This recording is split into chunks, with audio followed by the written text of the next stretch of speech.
Question number 1.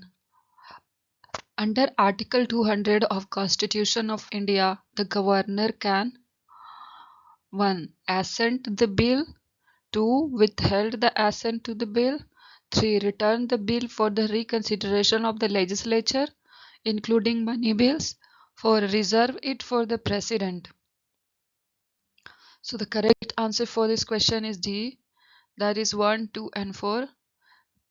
Legislature including money. So statement 3 is incorrect because governor cannot return the money bill.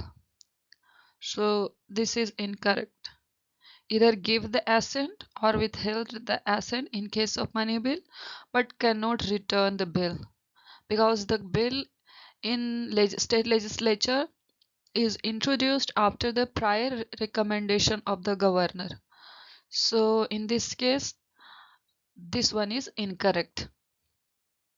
And governor can reserve the bill for the president under Article 200 of the Constitution. And these three situations are mentioned in the Article 200 of the Constitution.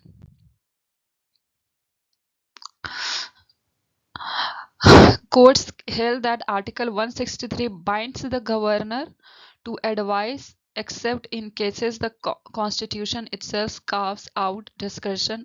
Article 200 is one such space. That means under Article 163, governor is bound to follow the advice of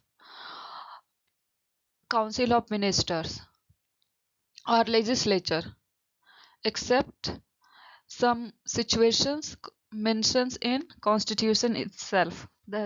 And this situation is Article 200. Article 200 says the President's options when the bill is reserved. That means under Article 201, President have the power in case of the bill passed by a state legislature once the governor has referred the bill to the President. After governor have referred the bill to the President, thereafter governor have no power in case of that bill. Question number 2. With reference to the tribunals, consider the following statements. Statement 1. These are quasi-judicial bodies set up to provide speedy and specialized resolutions of disputes. 2. Tribunals are established to reduce the caseload of district courts. 3. Recently, the Supreme Court has approved the Tribunals Reform Act 2021. So the correct answer for this question is A. That is only a statement 1 is correct and the statement 2 and the statement 3 is incorrect. Because Supreme Court recently have declared Tribunal Reforms Act 2021 unconstitutional, which it was passed by Parliament in 2021, which gave more power to the government in Parliament or government in the appointment of officers or officials in the tribunals. So statement 3 is incorrect and tribunals and statement 2 is incorrect because this was not established to reduce the caseload of the district court. This was established to reduce the caseload of high courts and supreme courts. Statement 3 is correct. Statement 1 is correct. It's a quasi-judicial body provide speedy and specialized resolution of disputes, like National Green Tribunal was established in 2010 to oversee the environmental related cases. And this NGT have reduced the burden on the higher courts in case of environmental related cases. Supreme Court had invalidated the Tribunals Reforms Act 2021 because it gave union government greater control over these quasi-judicial bodies, especially in the areas of appointment, tenure, and service condition of tribunal members. Tribunals are quasi-judicial bodies reducing the caseload on high courts.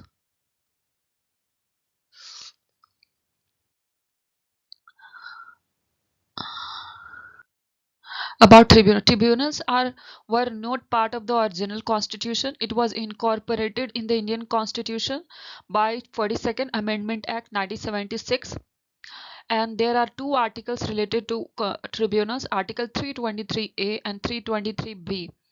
323A is related to administrative tribunal, that is CAT, Central Administrative Tribunals, and Article 323 is deal with the tribunals for other purposes, other matters like National Green Tribunal, tribunal related to tax, and other cases.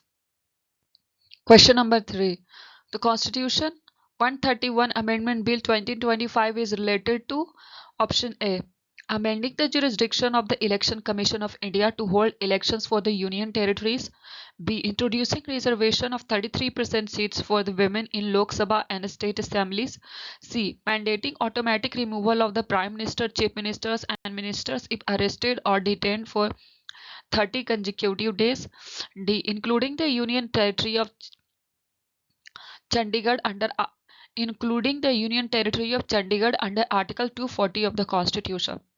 So the correct answer for this question is D. That is 131 Amendment Bill is related to Union Territory of Chhattisgarh for its inclusion in Article 240 of the Constitution. Article 240 of the Constitution lays down the power of the President of India to make regulation for certain union territories. And Chandigarh is a union territory, is also a shared capital of both Punjab and Haryana. In the bill, in the Rajya Sabha, in the bulletin of Lok Sabha and Rajya Sabha earlier, had stated that the centre would introduce the Constitution 131 Amendment Bill 2025 in the upcoming session to include the Chandigarh under Article 240 of the Constitution. And the recent Punjab government have alleges the Congress party and Aam Aadmi Party have alleges the centre of trying to weaken the Punjab's claim over Chandigarh. Question number 4. With reference to the Juvenile Justice Care and Protection of Children Act, consider the following statements. Statement 1. The Act applies only to children in conflict of law. 2. The Act provides for the establishment of Juvenile Justice Board and Child Welfare Committees at the district level. 3. The Act deals only with criminal matters. So the correct answer for this question is A. That is only statement 1 is correct. That is 2. The Act provides for the establishment of juvenile justice boards and child welfare committees at the district level. So statement 2 is correct. And statement 1 is incorrect because it does not only deal with children in conflict with laws. It deals for the children who need care and protection as well. The Act deals only with criminal matter. This is also incorrect. We will see next slide. The Act provides for the categories of juvenile, children in conflict with laws, and children in need of care and protection. The Act allows juvenile aged 16 to 18 to be tried as adults for heinous offences after assessment by the Juvenile Justice Board. 3. The Act provides for the establishment of juvenile justice boards and child welfare committees at a district level. The Act does not apply only to the children in conflict with the law, it also applies children needing care and protection. The Act deals not only with criminal matters but also with welfare, adoption, rehabilitation, custody, and protection issues. Question number 5. Which of the following articles of the Constitution of India empowers the Supreme Court to review its own judgments through review petitions? Option A. Article 137. B. Article 136. C. Article 141. D. Article 142.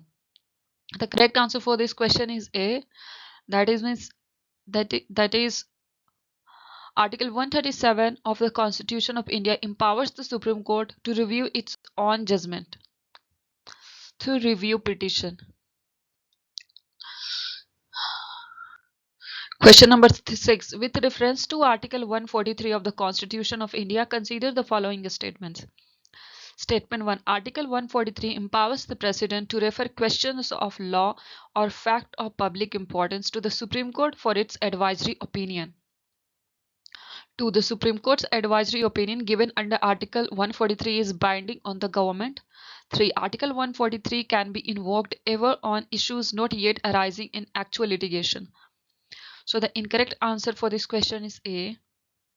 That is, statement 2 is incorrect because Article 143 is not binding on the government. The advisory jurisdiction of the Supreme Court is not binding on the government.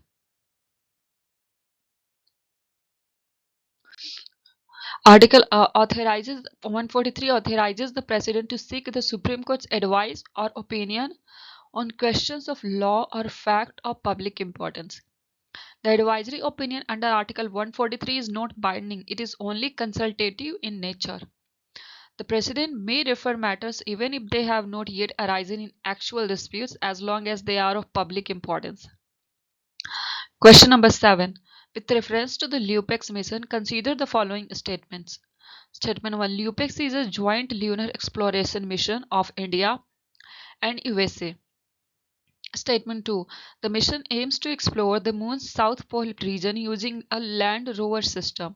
3. LUPEX will be launched using India's GSLV launch vehicle. So the correct answer for this question is 2. That is, only statement 2 is correct. The mission aims to explore the moon's south polar mission. India Chandrayaan 3 has landed in this polar region using a land rover system. LUPEX will be launched using India's GSLV is incorrect. Currently, it has been scheduled to launch with Japanese rocket launch vehicle. And LUPEX is a joint lunar exploration mission between India and USA, not India and Japan, not USA. And mission is to launch Japan's H3 launch vehicle. Question number 8. The Darjeeling Hydro Project is a trilateral initiative involving which of the following countries? Option A. India, Nepal and Bhutan. B. India, Sri Lanka and Bangladesh. D. India, Bangladesh and Bhutan. D. India, Nepal and Bangladesh. So the correct answer for this question is C. It's India, Bhutan and Bangladesh. Darjeeling Hydro Project is proposed hydropower collaboration between India, Bangladesh and Bhutan. Question number 9. With reference to the Brihadeshwar temple, consider the following statements. Statement 1. The Brihadeshwar temple was built by Rajendra Chola. 2. The temple is recognized as a UNESCO World Heritage Site as a part of Great Living Chola temples. So the correct answer for this question is 2. That is, statement 2 is correct. Statement 1 is incorrect because this temple was built by Raja Raja I, father of Rajendra Chola. So statement 1 is incorrect. And this is included in the UNESCO World Heritage Site as part of Great Living Chola temples.